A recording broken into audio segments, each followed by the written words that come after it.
70টা দেশকে পিছনে ফেলে আবারও বিশ্ব জয় করলেন আমাদের বাংলাদেশের। 70টা দেশকে আবারও পিছে ফেলিয়ে প্রমাণ করলো আমার বাংলাদেশি এক ছোট ভাই আনাস। তার জন্য দোয়া এবং ভালোবাসা রইল।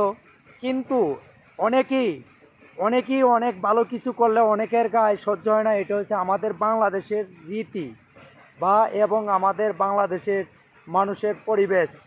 তাই আমি আনাজ, তোমার জন্য দোয়া এবং ভালোবাসা রইল।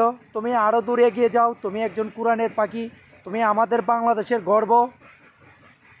ছোট আনাজ, তুমি আরও দূরে এগিয়ে যাও। তোমার জন্য দোয়া এবং ভালোবাসা রইল। সর্বসদাই চেষ্টা করব তোমার পাশে থাকার জন্য। ইনশাল্লাহ হয়তো টাকা পয়সা দিয়ে পারি নাই, কিন্তু হ্যাঁ, তোমার জন্য দোয়া এবং ভালোবাসা রইল সর্বসদাই। আসসালাম।